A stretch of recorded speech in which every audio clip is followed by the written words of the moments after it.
Hello friends, Vyapam track YouTube channel में आप सबका बहुत बहुत स्वागत है।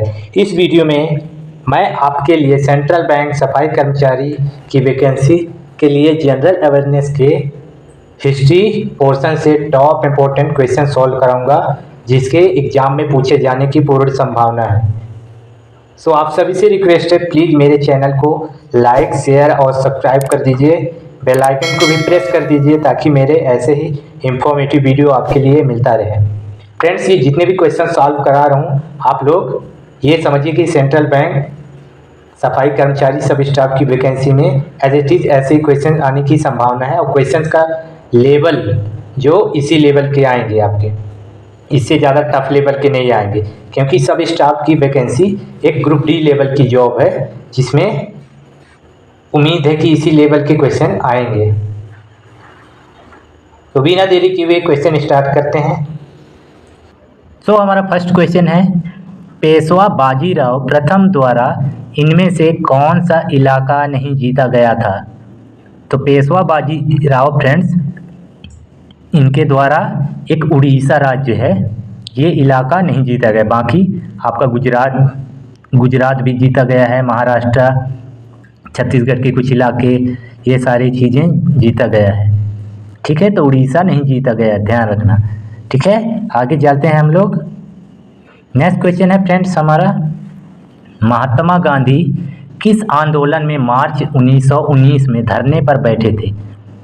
तो मार्च 1919 पर धरने पर बैठे थे, कौन से आंदोलन में? रॉलेट एक्ट के विरुद्ध जो आंदोलन हुआ था 1919 में, तो इसके विरुद्ध में ये बैठे थे गांधी जी। ठीक है, आगे बढ़ते हैं। नेक्स्ट क्वेश्चन है हमारा, पानीपत का प्रथम युद्ध किस किस के बीच लड़ा गया? तो बाबर और इब्राहिम लोधी के बीच लड़ा गया है। किसके? बाबर और इब्राहिम लोधी के बीच में। ठीक है, नेक्स्ट है, बाबर ने अपनी आत्मकथा किस पुस्तक में लिखी? तो बाबर नामक पुस्तक फ्रेंड्स, ये बाबर ने लिखी थी। किसने? बाबर ने लिखी थी, बाबर नामक पुस्तक। ठीक है, वाणभट्ट किस सम्राट के राज दरबारी कवि थे? तो ये थे हर्षवर्धन के। ये भी मोस्ट इंपोर्टेंट क्वेश्चन है, हर्षवर्धन वाला।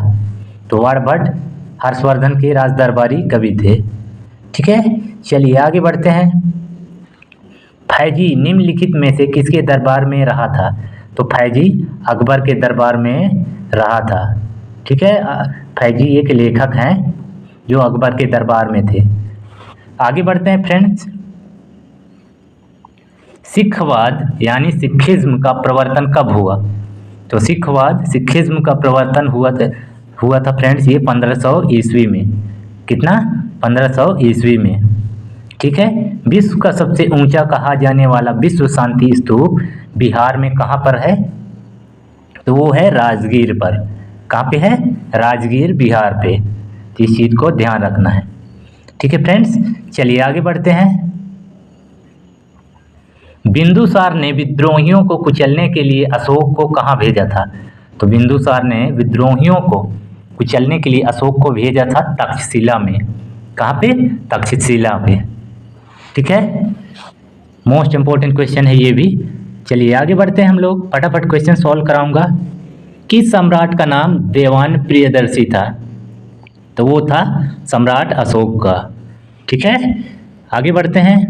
भारतीय स्वतंत्रता संघर्ष के दौरान निम्नलिखित में से किसने फ्री इंडियन लीजन नामक सेना बनाई थी? तो फ्री इंडियन लीजन नामक सेना बनाई थी सुभाष चंद्र बोस ने।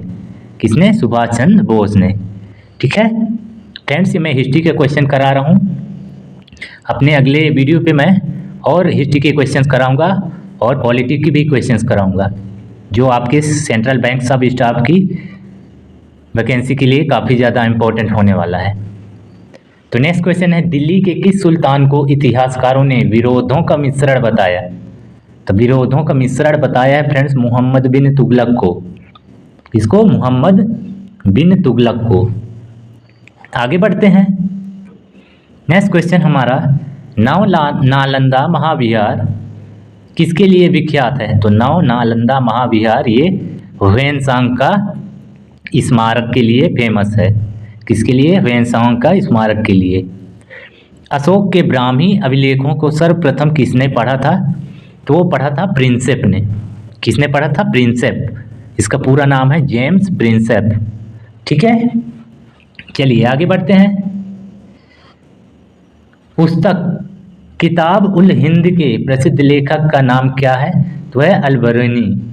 कौन है? अल-बरूनी। इसको अल-बरनी भी बोलते हैं। तो किताब उल हिंद के लेखक हैं अल-बरनी। ओके फ्रेंड्स, चलिए आगे बढ़ते हैं। वीडियो पसंद आ रहा हो तो लाइक कर दो यार। बाबर ने मुगल साम्राज्य की स्थापना निम्न में से किस वर्ष में की थी? तो बाबर ने मुगल साम्राज्य की स्थापना 1526 ईस्वी में किया था। कब? 1526 ईस्वी में। ठीक है। मैसूर महल खालिस्तान का निवासी स्थान था। तो किसका? तो वो था वोडेयार का। किसका? वोडेयार का। फ्रेंड्स, वोडेयार एक कन्नड़ शब्द है, कन्नड़ लैंग्वेज का। चलिए आगे बढ़ते हैं हम लोग। नेक्स्ट क्वेश्चन, हिंदू पौराणिक मान्यताओं अनुसार पटचित्र कला शैली किस भगवान को समर्पित है? तो ये भगवान शिव को समर्पित है। ठीक है, किसको समर्पित है? भगवान शिव को। नेक्स्ट क्वेश्चन है फ्रेंड्स, बाल विवाह की प्रथा आरंभ हुई थी कौन से काल में? तो ये गुप्त काल में स्टार्ट हुआ था। इस काल में? गुप्त काल में। ओके, आगे बढ़ते हैं। अलाउद्दीन खिलजी के शासन के दौरान निम्न में से कौन एक गवर्नर था? तो वो था गयासुद्दीन तुगलक। अलाउद्दीन खिलजी के शासनकाल के दौरान गयासुद्दीन तुगलक क्या था? एक गवर्नर था। ठीक है, तो ध्यान रखना फ्रेंड्स। आगे बढ़ते हैं। नेक्स्ट क्वेश्चन है, कोणार्क का सूर्य मंदिर किसने बनवाया था? मोस्ट इंपोर्टेंट क्वेश्चन है, कई बार विभिन्न एग्जामों में ये पूछा गया है। तो नरसिंह देव प्रथम कोणार्क का सूर्य मंदिर बनवाया था, जो उड़ीसा राज्य में है। ठीक है। प्रसिद्ध चेतक घोड़ा किससे संबंधित है? ये भी मोस्ट इंपोर्टेंट क्वेश्चन। तो ये राणा प्रताप से संबंधित है। किससे संबंधित है? राणा प्रताप से। ओके फ्रेंड्स, चलिए आगे बढ़ते हैं। निम्न में से किसी बंगाल में मुस्लिम पुनर्जागरण के पिता के रूप में जाना जाता है? तो नवाब अब्दुल लतीफ खां को बंगाल में मुस्लिम पुनर्जागरण के पिता के रूप में जाना जाता है।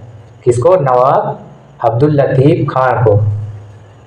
ठीक है, चलिए आगे बढ़ते हैं फ्रेंड्स। नेक्स्ट क्वेश्चन हमारा, निम्नलिखित विद्वानों में से कौन आर्यों के तिब्बत ग्रह संस्थान से जुड़ा है? तो निम्नलिखित विद्वानों में से कौन आर्यों के तिब्बत ग्रह संस्थान से जुड़ा है? तो दयानंद सरस्वती जुड़ा है। कौन जुड़ा है? दयानंद सरस्वती। ठीक है। नेक्स्ट क्वेश्चन है, कवि हरिसेन किस राजा के दरबार में रहता था? तो गुप्त राजा समुद्रगुप्त के दरबार में रहता। किसके? समुद्रगुप्त के। ठीक है फ्रेंड्स, चलिए आगे बढ़ते हैं।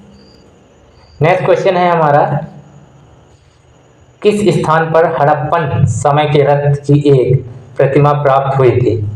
तो किस स्थान पर हड़प्पन समय के रथ की एक प्रतिमा प्राप्त हुई थी? तो दैमाबाद में। कहाँ पे? Daimabad. Okay friends, so friends video लंबी हो जाएगी। अपना अगला वीडियो मैं जल्द ही लेकर आऊँगा।